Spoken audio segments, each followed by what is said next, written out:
Well, Diablo IV has decided to run what is essentially a second beta for the game on May 12th, running through May 14th, called the Server Slam. Now, this is technically not a second beta, however, it's going to operate much in the similar manner of a beta, allowing players to play from May 12th to May 14th, and you don't have to pre-purchase the game in order to play. It seems that the focus here, though, is not on beta testing the game, but on rather stressing the servers to see how they can handle the load. Players will be able to play on PC, Xbox Series X and S, Xbox One, PlayStation 5, and PlayStation 4, with couch co-op for consoles being a thing, as well as cross-play and cross-progression available for all platforms. A couple important points about this Server Slam is that all progression made during the early beta period from the previous beta will not be carried over, meaning that you'll have all new characters, you'll have to start over, and that the level cap this time around is capped at level 20 instead of 25, so you will not be able to gain additional points past level 20. On top of this, the legendary item drop rate has been changed to reflect the actual drop rate present at the launch of Diablo IV.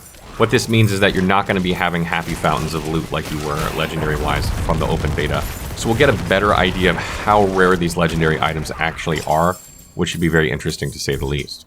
Now, it's also important to note that there have been some changes to the game that were taken from the feedback from the open beta. A couple of the things I want to mention here are that the dungeon layouts of a lot of dungeons in the game where you needed to backtrack have been updated in order to remove a lot of this backtracking. This was seen as a very big pain point for me during the beta and a lot of other players, so you should have a lot less backtracking in some of the dungeons. You'll also have a higher chance for random events to spawn inside dungeons. This is increased from 10% to 60%, so you should see a lot more cool things happening in these dungeons as you play through them. A couple important general points. Now, stun and freeze can be applied to elite monsters for twice as long as before, but then they become unstoppable, meaning that they are no longer going to be CC.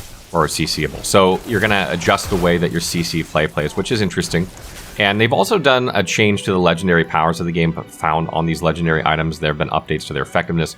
Obviously, we're not sure exactly what those are. We'll have to see what those are as the game goes. But this is a big change, and I think players will be interested to see how that plays out. There are class-specific changes as well. For instance, the Barbarian has a 10% passive reduction added to their class. This means they're just going to take less damage than other classes, which is exactly what they need since they're the tank character. Other changes to it are that Whirlwind now deals more damage but consumes more Fury, making it more viable. And the Double Swing skill enhancement refunds its full Fury cost when used on stunned or knocked down enemies.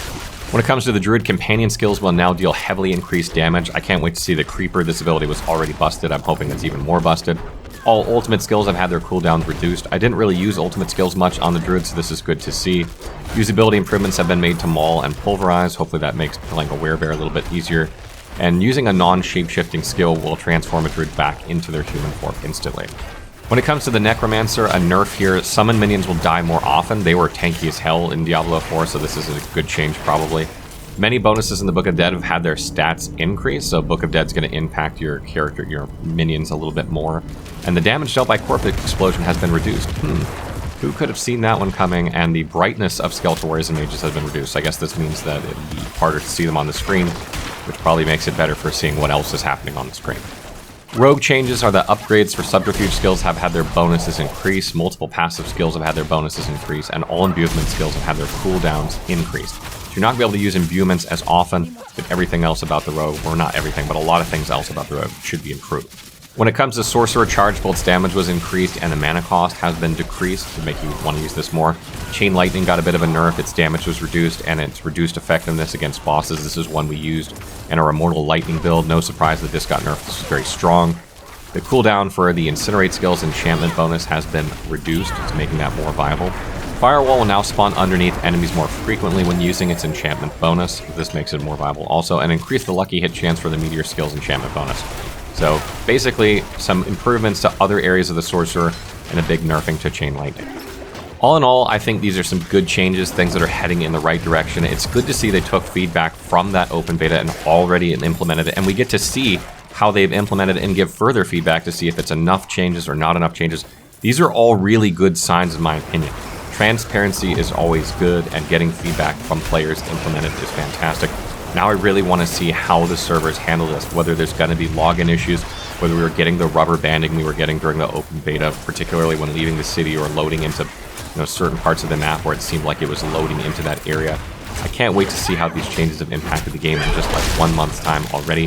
Hopefully it'll be much, much improved and it'll give us a much clearer picture of how things should be in June. So what do you guys think about these quality of life changes for the classes, etc.? What do you guys think about this stress test and the feedback implemented? Also seeing the legendary drop rate, how that's actually going to be in the game. I'm a little bit scared it might be too low considering how dependent characters are on loot to make a build in this game, but we'll see. Let me know in the comments below.